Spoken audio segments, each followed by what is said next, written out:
Donc moi je suis Denis Concelli, je dirige le CIRID, qui est basé à Saint-Étienne et qui est le Centre international de ressources et d'innovation pour le développement durable.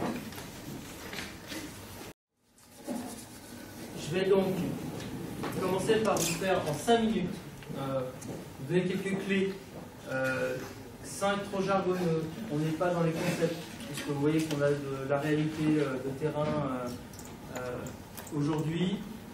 On va donner quelques clés de lecture, de couplage produit-service. Qu'est-ce que ça veut dire? Le comité de fonctionnalité, qu'est-ce que ça veut dire? Et qu'est-ce que finalement les entreprises peuvent développer comme offre et actionner quel levier? L'idée c'est qu'on s'appuie plutôt sur les expériences de nos témoins pour nous faire une propre opinion de cette démarche progressive qui est permise à l'entreprise d'aller vers une démarche d'éco-conception, une démarche de couplage produit-service jusqu'à une offre avec un modèle économique abouti. Et on verra dans l'offre aboutie qu'on peut aller très très loin, notamment à ce que nous dira Vincent. Voilà. Donc quelques clés, hein, je ne mets pas en débat, je pose quelques idées pour commencer à se forger une vision à travers un temps de débat. Ça doit être plutôt ça. Voilà. Alors, dans la stratégie de l'entreprise, différents chemins pour lui permettre d'avancer vers un couplage produit-service. Il y a des entreprises qui sont très orientées produits, qui ont une offre de développement de produits de gamme, complète, exhaustive, qui ensuite ont une offre de mise en marché en direct ou en mode indirect, et qui sont dans des démarches industrielles de développement de produits, dans lesquelles elles vont progressivement, et donc sur des démarches progressives, y adjoindre du service. Du SAV, de la réparabilité, de l'accueil client, de l'outline. Donc ils vont adjoindre à ce produit-là du service supplémentaire pour essayer de créer de la valeur ajoutée. Pas difficile, assez difficilement parfois monnayable quand elles sont inscrites dans des démarches de conception de produits et avec une visibilité de produit forte sur le marché.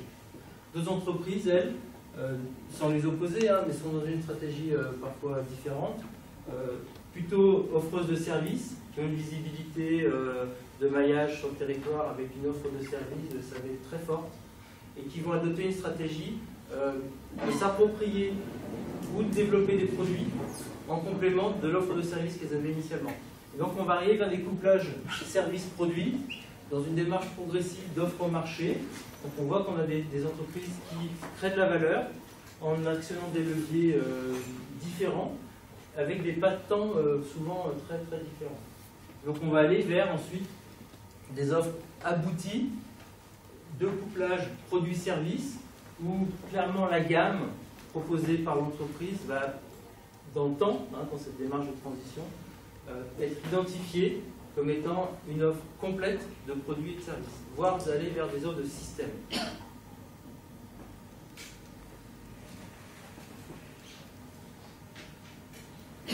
Alors, il y a un travail qui a été fait à l'école des mines, ici à Saint-Étienne, sur l'offre produit-service qui est très aboutie, si vous voulez avoir plus de littérature académique sur cet angle-là. Mais on retrouve à travers ces trois terminologies-là, cette démarche progressive qui est proposée à l'entreprise, ou que l'entreprise s'approprie, un système produit-service orienté produit. Donc on est sur des démarches de cycle de vie, on s'adosse à une démarche produit, on associe du service. Donc, SPS, système produit-service orienté produit. Progressivement, on va aller vers une prise en compte des usages. Donc l'écoute des usages, de la façon dont ces produits sont utilisés par mes consommateurs, par mes clients, où finalement on offre plus une dimension de réponse à des usages, d'aller vers, j'allais dire, vers presque des performances d'usage, mais finalement la dimension produit se met un peu en retrait dans l'offre marchande de l'entreprise, où finalement on va être plus amené à vendre de la performance, répondre à des usages très précis d'utilisateurs, de consommateurs, et de façon à pouvoir avoir une approche qui répond plus finalement à comment j'utilise cette fonction de mobilité, de consommation énergétique, de façon à ce que le produit soit mis, je dirais, en retrait en termes de performance technique, technologique, mais ce soit vraiment la performance qui est proposée par ce produit-là qui soit plus mise en avant. Donc on a des offres aujourd'hui qui passent d'une offre orientée produit à une offre orientée usage, jusqu'à, dans la façon la plus aboutie, à être engagé sur des résultats, et donc non plus dire je vous vends telle machine parce qu'elle a telle caractéristique technique, mais parce que cette machine-là va vous produire des résultats en termes de performance énergétique, je vais prendre cet exemple-là, en termes de performance lumineuse, en termes de performance de déplacement. Et donc là, on a des engagements de résultats basés sur des indicateurs différents. Ce n'est pas l'indicateur de cette machine qui fait tel poids et qui correspond à telle et telle caractéristique technique, mais c'est parce que mon offre vous garantit telle performance dans vos propres activités. Donc système orienté plutôt au résultat, et là on voit une approche commerciale et un engagement contractuel qui peut se baser sur d'autres engagements que celle qui consiste à faire la promotion purement technique de telle et telle machine. Voilà quelques éléments de langage. Je ne les mets pas en débat, mais c'est une grille de lecture. Donc à ce moment-là, finalement, on ne vend plus le produit. Vous voyez qu'on est dans un cheminement de l'offre au marché. On ne vend plus le produit, mais on vend la performance d'usage. Donc je ne vous vends plus le véhicule, mais je vous vends le kilomètre.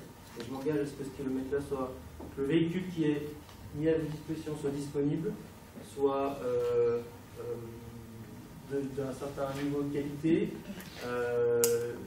d'un certain niveau de performance est disponible.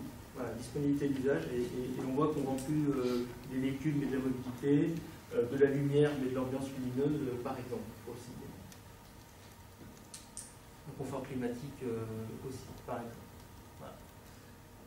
Donc dans ce cadre-là, donc toujours en cheminement, je vends plus bien, mais je peux, comme je m'engage sur une performance d'usage, je dois même rester propriétaire non bénéfiquement.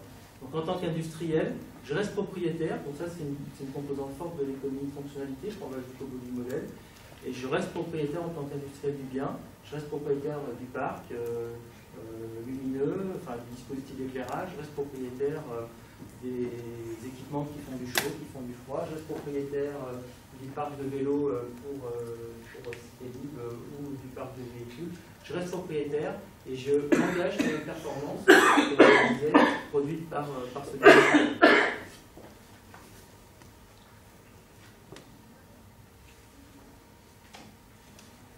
Donc le modèle consiste bien à s'engager sur une valeur d'usage inscrite dans le temps. Donc on induit maintenant la notion de durabilité et d'engagement de contrat de moyen long terme, qui s'oppose bien évidemment à la vente de court terme, qui consiste à céder la propriété d'un bien en se basant sur un coût, une qualité et un délai. Voilà. Optique relativement cette équation qui fait que on est dans une économie de marché très contrainte, coût, qualité, délai. Vous voyez que ce modèle qui consiste à rester propriétaire du bien, à s'engager sur une performance de long terme, elle inverse complètement le système et la relation surtout au marché.